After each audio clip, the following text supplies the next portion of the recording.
something that we're trying here for our independent athletes.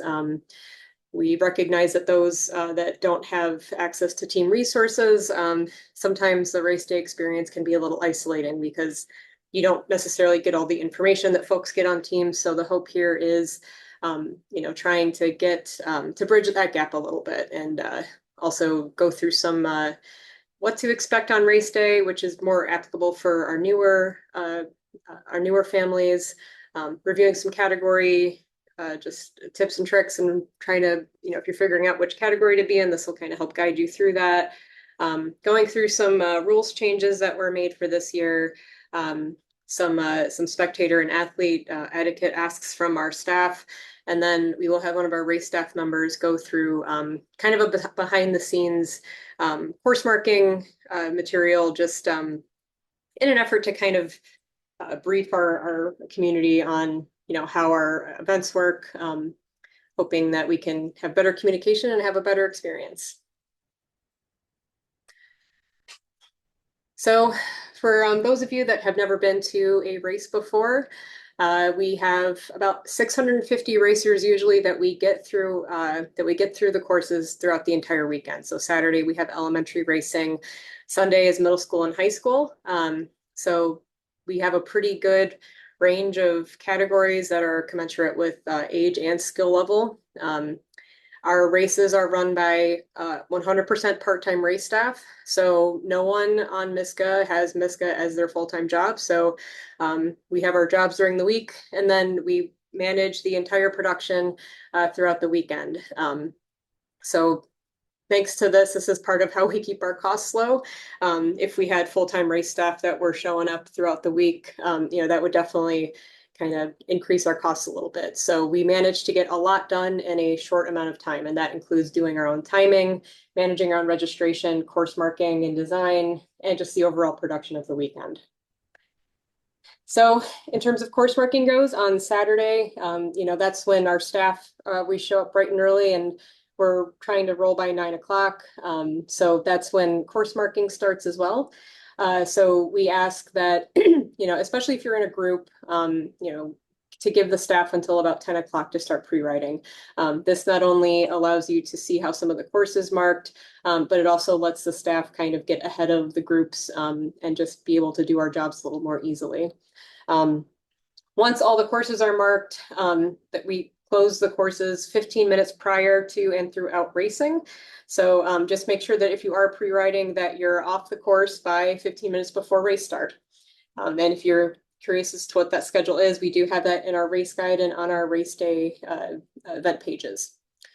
Volunteer help is really critical to hosting a successful event. So we have a lot of volunteer positions every weekend that we require in order to make sure we run a safe race. This includes having course marshals throughout the race. And this is something that we do ask that families try and contribute what they can. We do recognize that being an independent athlete, you don't necessarily have the team resources where this is always available. So we just ask that you do what's within your bandwidth and what you can. If you are a new family, I would strongly suggest that you get a few races under your belt to kind of experience what the race day is like. And then, if you feel like it's within your bounds to go ahead and pick up a course marshalship, then we definitely welcome that. For our independent athletes, we are trying to have what we're calling host teams. So all of our teams are willing to welcome independent athletes. If you just want a spot to just put your stuff down, grab a bite to eat, just introduce yourself to a new team. If that's something that you think would be helpful for you, this is something that you could have checked off in registration, but if you missed that, just let me know. I'll get my contact info out here in the chat later. But that's something that if you would like to have that available to you, just let us know. Something that our race staff is trying this year is we may be potentially moving to like a grid system within our team tent area. So this will allow teams to have kind of an assigned space, making sure that we're allocating space equally based on team size amongst all our teams. If we do this, we'll try to get like an area for independent athletes if they just want their own space where they can throw stuff up. And if you are so moved to you feel like you want to bring a tent or something that you would like to host for a little bit, just let one of us know as well. So that's something that we would welcome. Not a requirement, not an obligation at all, but sometimes we do have some folks that are willing to do that. And if you are, then just give us a shout. We also handle all of our emergency services. Well, we usually have emergency services on site. However, we do employ an EMT and a paramedic on our race staff, and they are the main ones that handle most of our incidents on course. So, most injuries, most extractions, as long as they're not serious or require special care, like a backboard or something, we will usually manage that thanks to our very talented staff that we have. So, overall, our staff, we really pride ourselves on running a professional event and hosting a good experience. So our hope is that you can come to a race, hopefully make some new friends. And what I think a lot of our community really appreciates about our events is that you're there to cheer on all athletes, not just those that may be on your team or within someone that you may already know, but you do kind of pick up on the fact that we're all there to make sure everyone has a great time. So we're going to go through some things that are important to having a well, actually, before I get to that, we're going to go through just category reviews. So if you don't know what category your rider should be in yet, we do have some guidance within our rules. One thing I want to stress is that to make sure that if you do intend to race, it really helps out to be registered by August 1st is the last day that you can do it. So basically midnight on August 1st. The price is going to go up. That's when we put in our order for plates. So if you want a plate with your name printed nicely on it with the numbers on it, looking all nice, then it really helps to have everything sorted out by then. If not, you can still obviously register. You'll just get the plate made, and that's okay. But if you're already going to race, it just helps you and our staff out a lot if you are registered by then. One thing about category changes. So, if you do need to change a category or, you will be kind of you'll be put in a default category if you haven't entered anything that's based on either your grade or past results, there will be a default. But if you want to upgrade from that default or if you need to move, we do have a deadline for that. So basically, once the online registration for a race is done, you need to have that category change in at the same time in order to be considered for staging. Otherwise, you get sent to the back. So with your categories, the goal here is to place your riders in appropriately challenging categories. So, we discourage downgrading for a better chance at podium if they can manage well in that more advanced category. So kind of have a really high level summary of what each course, what each category kind of looks like, what kind of course they're going to ride and about how long it should take. Sometimes the time depends on the course. For example, Owassapee, that's probably our hardest course, and that's probably going to take the most amount of time. Addison Oaks is our easiest, and that's probably those times are going to be shorter. So just because you're, winning or you're last doesn't necessarily mean you're in the wrong category, but keep an eye on, if there's an anomaly, like if you're just way out ahead, maybe consider moving up. Unless, of course, like if you're in advanced middle school and you're far ahead, you have no obligation to move up beyond that. You're already as high as you can go for middle school. So if you can go higher and you're just blowing by everyone, that's something to consider.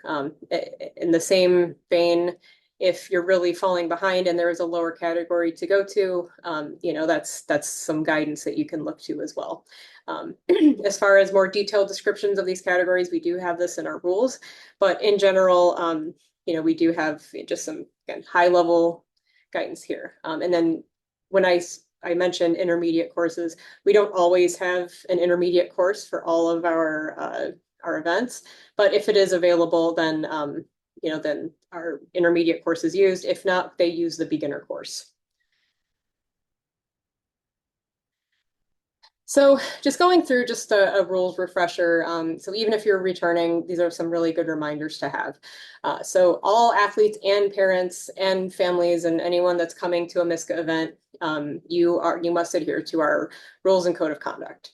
And so our races are a bit different from other, if you've gone to Iceman or other bike races, we are a bit different from that. And by that, I mean we are a little bit stricter in some ways.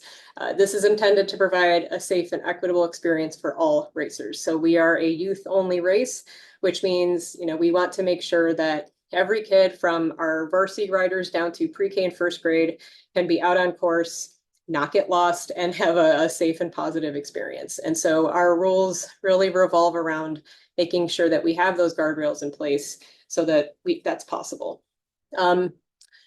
Infractions from spectators and parents can invoke an athlete penalty. So, we that's something that we really want to avoid. However, it's really our only recourse if we do have issues with any families.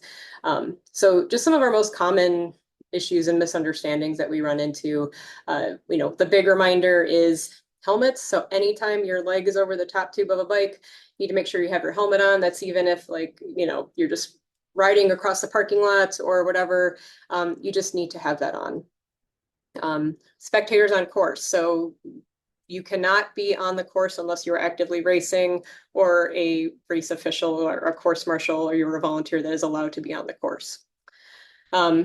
Another issue we run into are protests for allowing passing or for not allowing passing, and I'll kind of get into that a little bit more later. Outside assistance and arriving to staging on time. We have a clock at the start line. You need to make sure that you are reporting to staging at the time on that clock. So otherwise you get sent to the back. So, that's one thing that we want to make sure that it's one of those things that helps us do our job better, make sure that we have everyone accounted for. So just make sure that you're on time for staging. So I strongly recommend just reading over our rules. So they're on our website. They're pretty easy to find prior to racing. There's a lot of material. So at least, skim over it as best you can. And if there's anything that seems, not clear or that needs a little bit more clarification, just let us know if you have any questions. In addition, staging, so how people are staged for our first races, that is also answered in the rules and race guide. So our system, which has evolved over the years, and we've kind of settled on, this process a few years ago, is it favors MISCA experience versus projected performance. So even if you did well in races, outside of our race series, that's great. But we do want to make sure that we prioritize those that have MISCA experience because it can be a little bit different.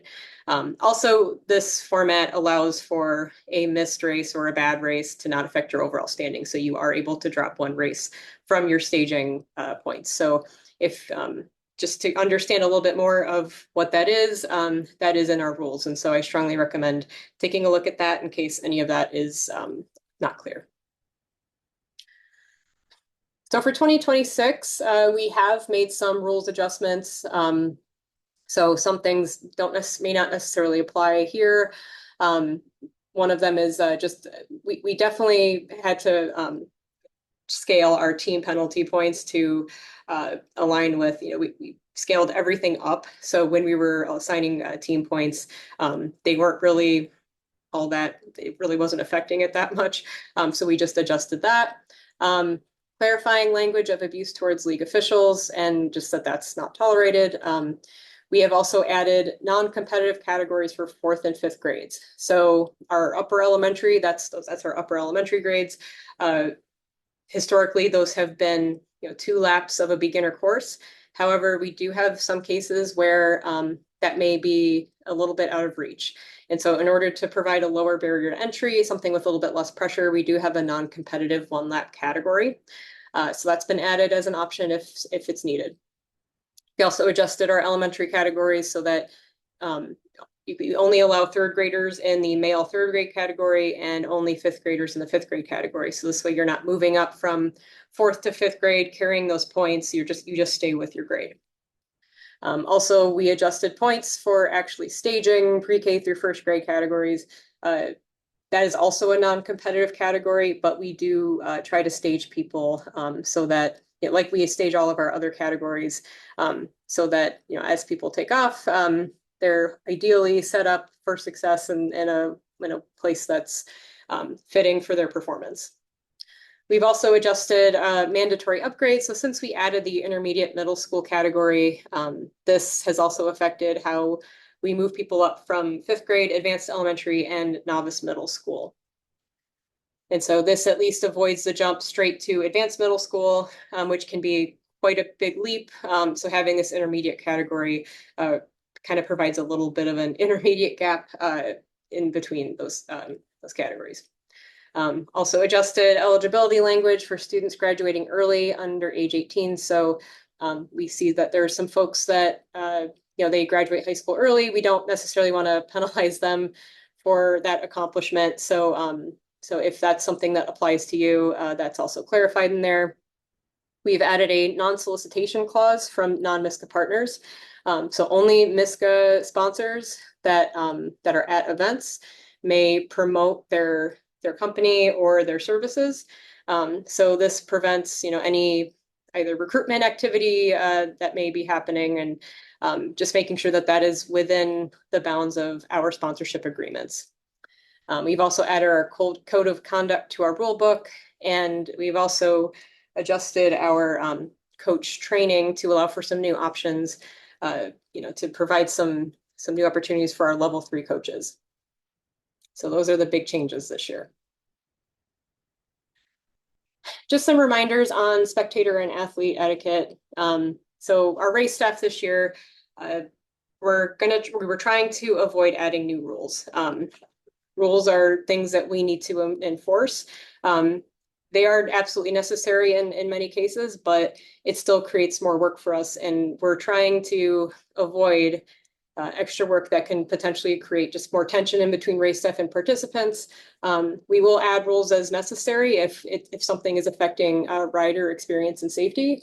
But there are some things that we feel that if we talk through it and just get some attention on certain matters out there, that we can kind of all play together nicely. So some of those things. So for athletes specifically, passing or not allowing passing is our largest source of conflict within races. If you're being lapped, so if you're like last in your category or someone's coming up behind you, when it's safe, let them by. The big thing with passing is communication. Even if you are lapping someone, no one is obligated to dive in the woods out of your way. So when you are coming up behind someone, the thing that drives me nuts is when someone just yells rider, because that tells me nothing. So if you are passing, and I know this is hard to remember sometimes with racer brain, explain what you're going to do and do it. So you need to commit to the pass. That is your responsibility as the person passing. If you're jockeying for position, if you want to pass, you are responsible for overtaking safely. We have this rule for blocking, and that's mainly for absolutely outright intentional blocking. People trying to, just, again, jockey for position and they're close to each other, that's not course blocking. So that's something to just keep in mind. And, that's something that the students really work together to learn out on the course. So that's something that, definitely is something that people learn as they're learning race strategy. And one of the skills that our coaches learn as we go through some of our skills work is we say elbows out for safety. So this doesn't mean elbow your neighbor, but as you're riding your bike, we encourage kind of having your elbows bent and out to kind of provide that bumper. So if someone comes and hits you, you have somewhere to go with your arm. So that's just something to remind your riders is like a safety thing. It's not meant to be aggressive. It's meant to protect your space. And that's something that our coaches on our teams are trained in. This is something that can really help with those, start line crashes, and we try to avoid those as much as possible. So that's something that, just to be mindful of. We strongly encourage walking bikes in the parking lots and team tent areas. The more bike traffic that we have, we just are getting big enough now where we're getting a lot of very chaotic traffic just darting around the parking lots and the team tents. So if possible, walking your bike is something that can cut down on that chaos. We also advise to warm up in recommended areas, so avoid main parking areas. For obvious reasons, we don't want anyone getting hit. And sometimes it's just hard to see people riding by. So this is part of why we encourage walking, bikes, and parking lots as well. So for spectators, and this includes our student athletes when they're not racing and they want to cheer on their fellow riders, we need you to stay off the course, no exceptions. So our rules actually state you need to be 6 feet off the trail. So if you're unsure of what this is, we're not going to go out there with a tape measure, but a couple steps back usually does the trick. We ask that you avoid crossing where there's tape and to not stretch it. And we're going to get into that later when we go into our course marking material. If you need to be on the course to access a certain area, you don't need to go to that area. Our courses, it's possible to cross them in multiple areas to see your rider multiple times throughout the race. So, use all the other avenues that we have to get throughout the course. But we really need people to stay off the course. Also, spectating on foot, strongly encouraged.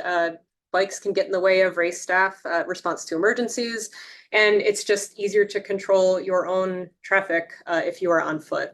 One example is, Addison Oaks last year, we had a lot of people that were cheering riders on at that first hill when you enter the single track, but there was a sea of bikes on that 2-track next to it, and we had to get to a rider with our UTV, and we had to move a bunch of bikes out of the way. So, if we're throwing our bikes all over the place, those are sometimes in the way of emergency routes. So we want everyone to still have a good racer experience. And we think that that's entirely possible to spectate and cheer people on throughout the course within these bounds. So we ask, bring your cowbells, your energy, your cheers to our racers. And, I think that's something that, we can still provide a good experience for. So there's a lot of this verbiage in our racer guide and in our code of conduct. So it's a great reminder if you, before a race, just to kind of take a look at it, just to remind us, how things that can be helpful throughout the weekend. All right. So Mike, are you available? Yeah. Yep, I'm here. Okay. If you can stop sharing so that I can share.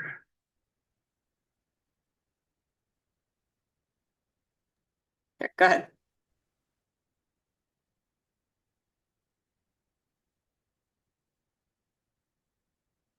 Okay.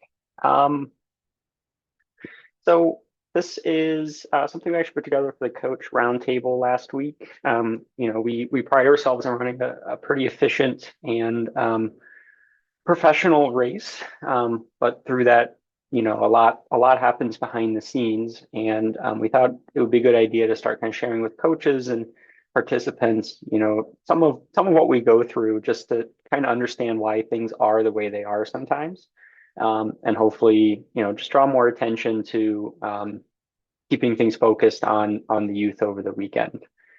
So looking at course marking, I'll kind of skip some of this because Sarah already covered it in her material today. But we'll focus kind of on the course design, our course marshals, and course marking, and kind of how that works for the weekend. So Sarah kind of covered, we're not a professional race staff. We are weekend warriors in that regard. There's 4 of us that primarily work in the woods. So Lisa Letzner has been on race staff since 2015, at least 2015.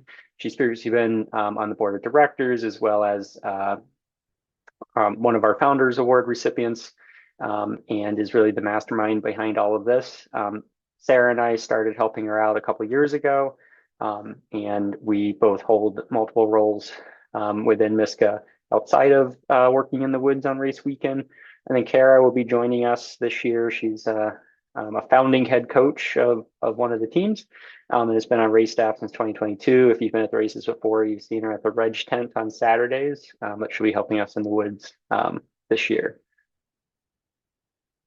From a course design perspective, Lisa has been our course designer for over 10 years, and they are very carefully and purposefully designed. If you've ever seen her process, it is a work of art of coming up with the beginner, intermediate, where it's possible, and the advanced courses that are commensurate with what those categories can achieve, and also is a manageable race course for us to set up and manage during the race.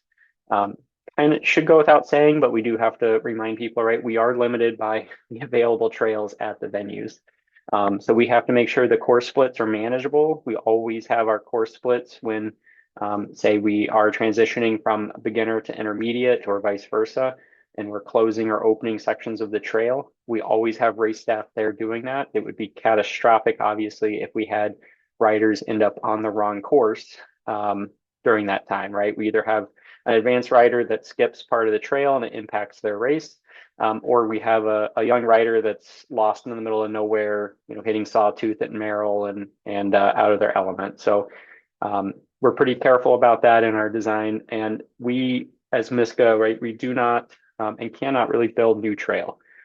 So we rely on what's there, and with our partners in the mountain bike chapters and organizations that do build and maintain those trails. When Lisa puts the courses together, the technical challenges and the duration are designed to be commensurate with the category abilities. Not so much the distance, right? What's important is the duration. In the category descriptions that Sarah showed and that in our rules, it's more so how long will it take, because every course is a little bit different, and we want a consistent amount of time the rider is out there, and not so much just the distance. Critically, right, we don't intend for these courses to be easy for every rider, but we want it to be an attainable challenge for every rider with practice and effort. When we introduce a new course, sometimes you get feedback that some riders have an issue in a particular area or have to walk their bike, but then we find that by the time the race comes around, they've challenged themselves, they've gotten better, they're even working across teams as during their pre-ride to show each other ways to tackle that challenge, and things that were maybe new and difficult a couple years ago are now, keystone elements of some of our race courses. And that route drop in the picture is a good example of that. So we do have intentional inclusion of those achievable technical challenges when we're able to do that. From a logistics perspective, we try and have the PDF maps of all of our courses available around the 1st of July, and then we'll try and get interactive maps available around the 1st of August. And so those allow geolocation and a little bit more flexibility than the PDF map. We do get a lot of questions about GPX files, and if we release those, they do exist for a number of our courses, especially if we've been there for years and haven't really changed the race course. But unfortunately, are notoriously difficult for us to obtain clean GPX files for all of the courses at all the venues, especially when we're coming to a new venue that we haven't been to before, or we're significantly adjusting the race course from past years. When we're out riding to set the course design and to evaluate course safety, we're doing a million things. So we're stopping all the time. We're going down that separate paths. We're checking out where social trails go. We're seeing where the emergency access is. We're seeing, where there might be back entrance to a park. And so we're just not really able to get those files very efficiently. And then oftentimes we are adjusting and adapting our courses throughout the year as we get feedback, as the conditions change, as the trails themselves change. So they very quickly become obsolete. So it's not something that we officially provide or is guaranteed for any of our venues. Course marshals, and Sarah touched on this a little bit earlier, but they are a critical part of our safety plan. When you send your kid into the woods and you trust us with them, our volunteer course marshals are really a key part of that safety. So there's a few indicators on how we set our stationary course marshal locations. Is there a technical challenge there? Is it kind of a remote location, right? Especially with our elementary riders, they need to have course officials and course marshals maybe spaced together a little bit closer, because it's going to take them longer to traverse that section of trail, and they might become more uncomfortable the farther they go without seeing a course marshal. Interactions with the general public. So of course, path crossings are a big one. We have those at several of our trails. Some of our race courses also have a back entrance. They're very popular with mountain bikers or hikers. So we want to make sure we have an experienced course marshal there that can both interact with the public and make sure our race course stays safe.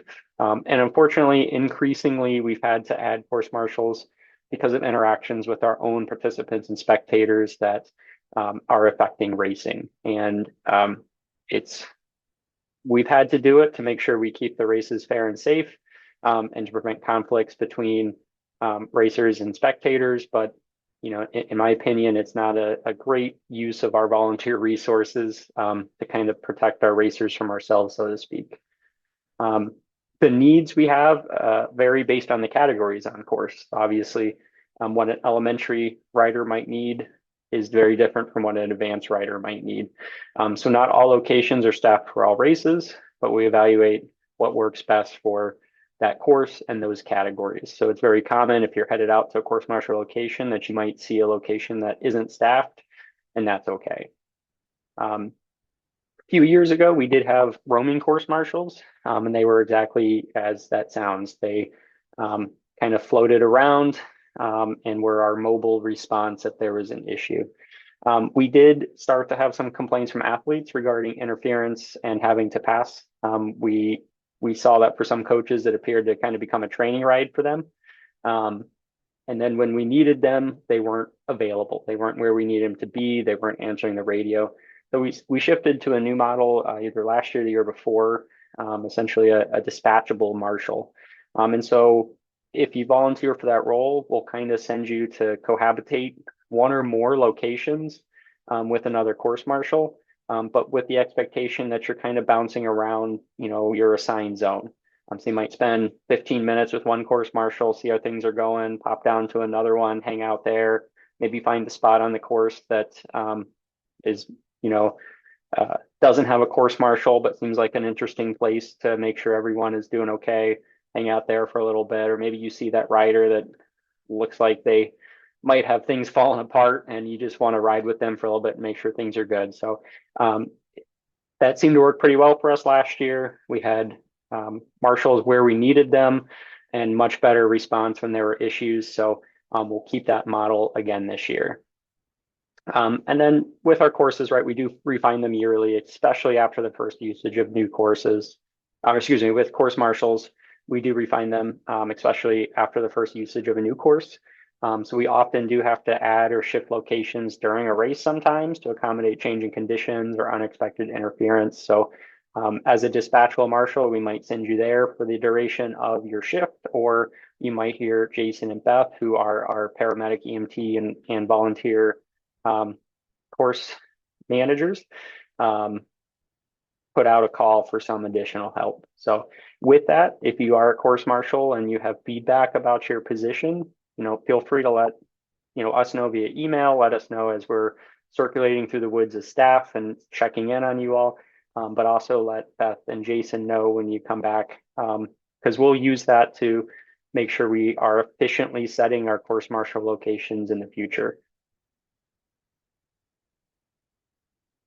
And now course marking. So pretty obvious, why we mark the courses, right? But we have a goal to have clear course markings that are consistent through each lap, from lap to lap, from course to course, and venue to venue.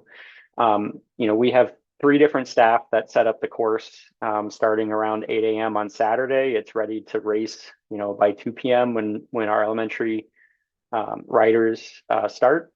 But our goal is that we want everything to look the same, right? There's not 3 different themes, 3 different methods out there. We have one very consistent practice that we've developed, that Lisa's developed over the years, that has worked very well for us, and that we maintain no matter who is out there marking or what venue it is. So all of our marking occurs on Saturday. So our priority when we get there is to make sure the beginner course gets marked, because that's the first course and the only course we need on Saturday afternoon. Then we'll focus on advanced after that, then intermediate. Advanced being the first course we need on Sunday morning, and intermediate after that. So because of that, because we start on Saturday, there's no guarantee that any or all courses will be fully marked for pre-rides.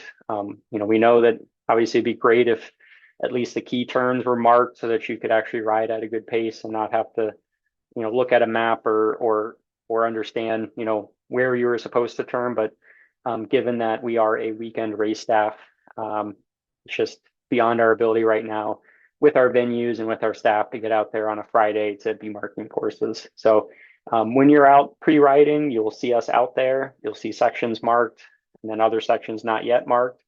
So just be cognizant that the course markings might run out at some point. And also just um, know that there's staff and volunteers out there setting up the course. So if you can kind of give us the right of way, we'd appreciate it. We will be, making sure we step back, that we're eyeing the markings, and we might kind of be in and out of the trail, or need a little bit better access at some crossings and things where it might be the most convenient, for you all to stop. But we might, ask you to move down a little bit just so we can properly mark that area.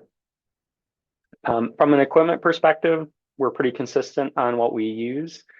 What you'll see the most of are arrows on stakes. So we have a red arrow on a white background on a pink stake. Tape, which is the Miska branded, it'll either be red or black font on a white plastic tape, similar to what's in this picture here. Small utility flags. They're always pink in color. We'll sometimes use pink discs, sport cones or orange traffic cones. And then oftentimes we do supplement that with logs and other materials in the woods to make things clear. So with the arrows on the stakes, we place them low on the ground where the rider is expected to be looking when you're scanning the trail ahead. When you're biking and you're scanning that trail ahead, we want those arrows to kind of be in a convenient location where you're already looking. And we don't really want to draw your eyes away from where you should be looking either. So we do use them pretty much at all turns at intersections. We always put them on the outside of a turn. We never put the arrows on the inside of a turn. And then depending, on the kind of depending on the speed that you approach the turn at and kind of the radius or arc length will kind of dictate, is it one arrow? Is it three arrows? And then how far do we lead that turn with an arrow? So obviously a higher speed or a tighter turn, we're going to have probably three arrows with that first arrow leading in front of the turn. A more gentle or slower turn or something to that regard might just be one on the outside of the turn. We do put them at most straight through intersections, and then you'll see kind of one or two arrows on the far side of the crossing. In this example, we have one on each side.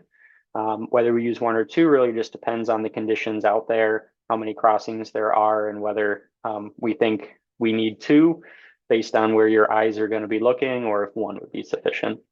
And then we do often use those in conjunction with tape flags and cones, but sometimes we do use them alone.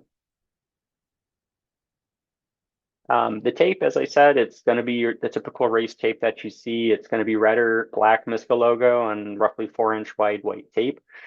We don't use caution tape. We don't use danger tape or anything like that. It will typically always in the woods be this Miska branded tape. We do put it 3 to 4 feet from the ground, which is roughly head tube height, and we make sure it's very taut between the trees and stakes. Similar to having the arrows low to the ground, if you just put the tape where it seems natural as an adult, you reach out, you put the tape, it's 5 feet off the ground, and no one is looking that high when you're riding a bike and scanning ahead. So we keep it about 3 feet from the ground. We don't want it fluttering in the breeze, and we don't want it to be ambiguous. So it's always strung as tight as we can get it between trees. We'll often go out Sunday morning and tighten things up as they kind of relax overnight with the temperature changes. So we'll always have the Miska logo right side up facing the course so that it looks correct to the athlete. And we always make sure it's flat and not twisted, so it's very, very visible. We really use it as an additional visual cue or a good guiding line to direct the rider's eyes to the course.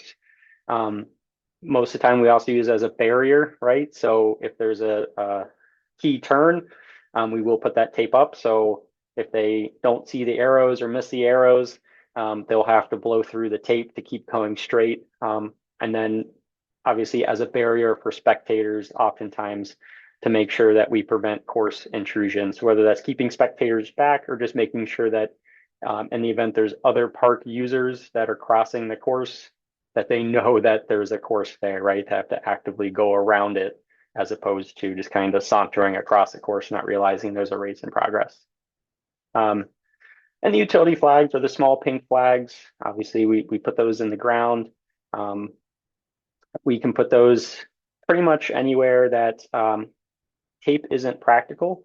So hauling stakes and tape in some areas is difficult to do, but we still kind of want to have something that guides the rider. So we might use it as placed close together in a field if there's a kind of wide turn that we want to make sure is clear, is not part of the race course.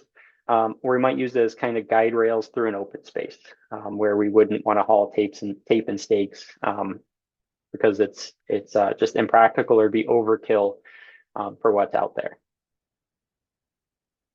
Cones we use very similar to flags, right? But it's where we can't put flags in the ground. So you'll see those mostly at our page path crossings or gravel roads to delineate the barrier against where spectators should be and to provide that visual line for the riders. And then we do use kind of just whatever we can scavenge from the woods oftentimes.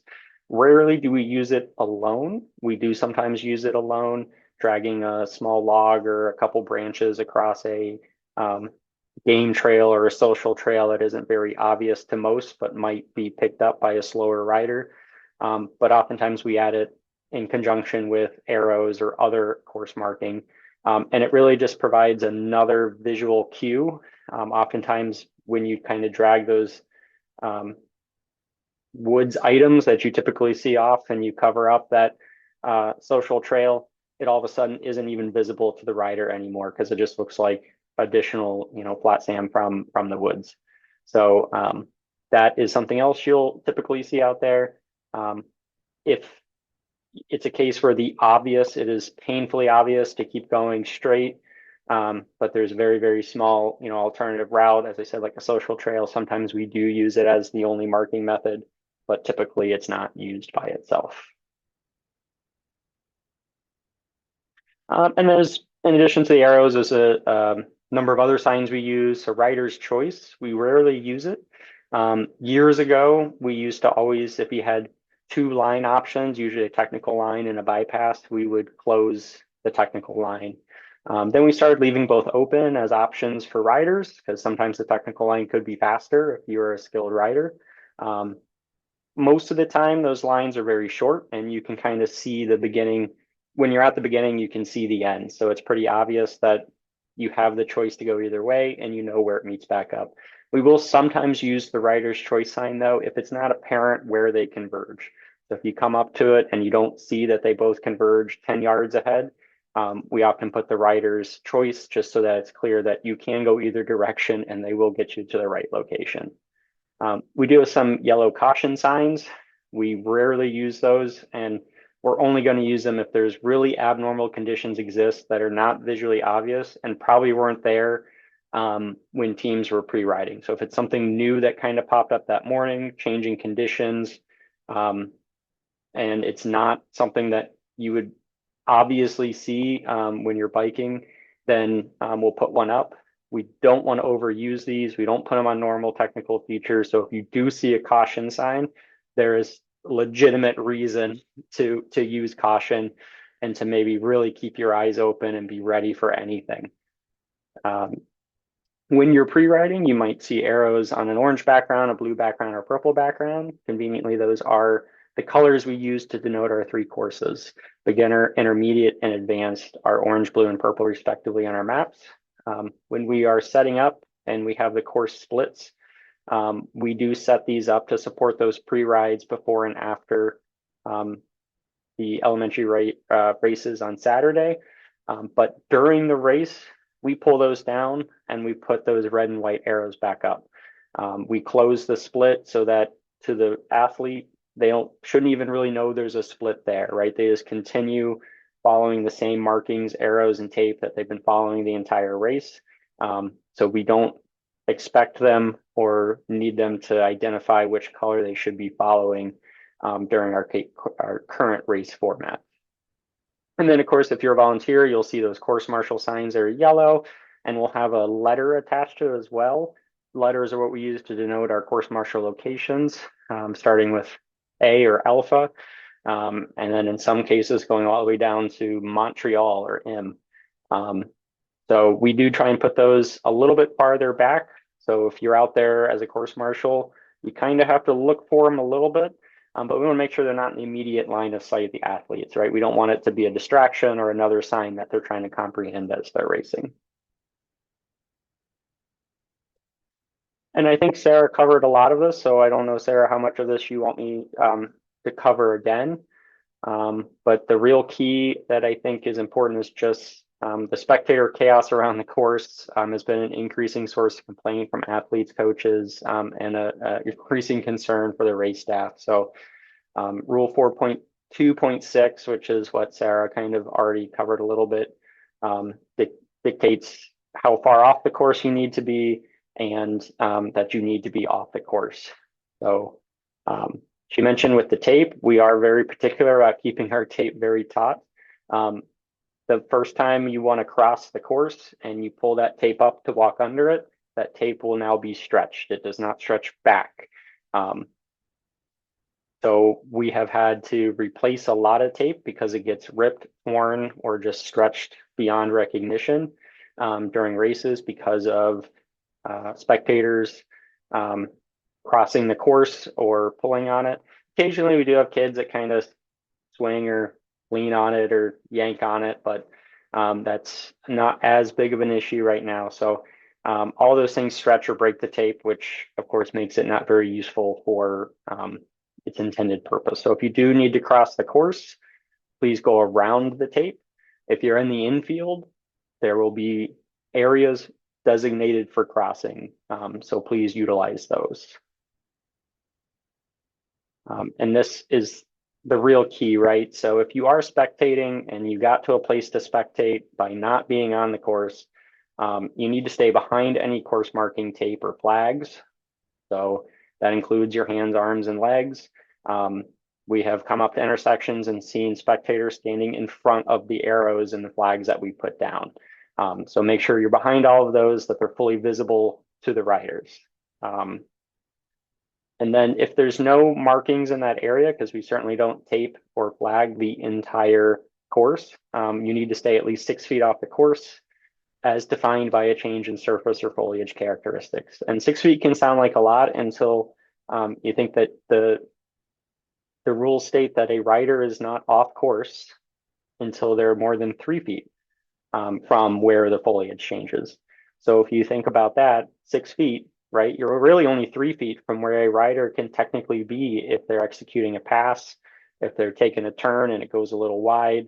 The last thing we want is just you to be an obstacle they have to go around. So please take a few steps back. You'll still get a great view. You'll still be heard. You'll still be seen. But you make sure that that course is clear and that you don't become something that the racer has to consider as they're executing their race.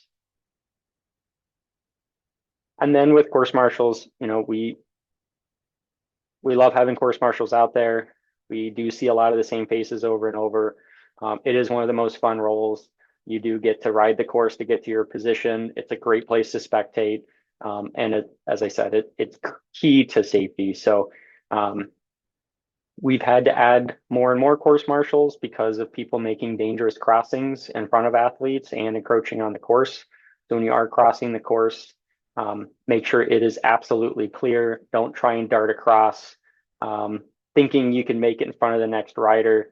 And especially if you are out and about on your bike, don't think you can hop on, because we've seen it multiple times where you hop on and then you don't get clipped in and now you're kind of fumbling around in front of a rider on the course. So as Sarah said, if you can make your way around on foot or walk your bike when they're in those areas, it's super helpful. So the more we have to staff volunteers at locations to enforce our rules and make sure that our own parents aren't causing problems, it's just more volunteers we need from our teams, and it's more reasons we might have to delay the start of a race as we look for more volunteers. So we'd love to see you out there as a course marshal.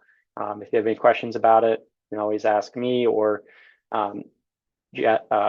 Jason and Beth at the race, and we'll hook you up with everything you need to volunteer. And then just, as a reminder, right, everything we do here is for the youth. The entire league is youth focused, from the resources to provide coaches to the race weekend we put on. So Just a reminder, right? Please prioritize the experience of every athlete on the course, even if that means it's over the experience of you as a spectator. And that's all I had, Sarah. Great, thanks, Mike.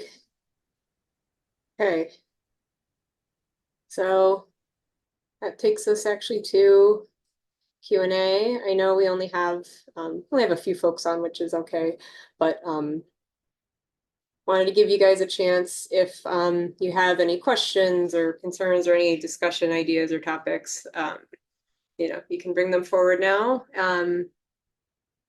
And I think Sean, if you can make sure everyone is able to unmute, I think we put the mute on for everyone. So give everyone a chance to speak up if they have any questions.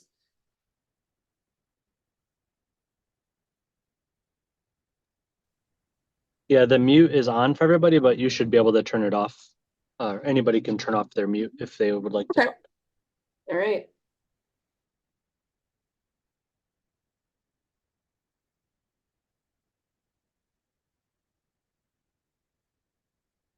All right. Based on the long pause, I don't know that we have many questions, but if there are, and if you think of anything, so you can always reach out to our race director, Xandra. She's a great resource, as well as myself and Sean. And so, there's a lot of ways to get in touch with us. So registration at miskabike.org. And some of our individual emails are on there too. So if you have a race specific question, that's not answered in any of our materials that we have out there, that's use us as a resource. One thing that I forgot to put on here, so if you are registered to race and are not able to make it, you don't need to let us know. So really what matters to us is that once you cross the start line, we just make sure that you're off the course, that we account for everyone. So it's okay if you miss, you don't need to let us know ahead of time. It doesn't affect us for staging or anything. So that's just another thing to remember.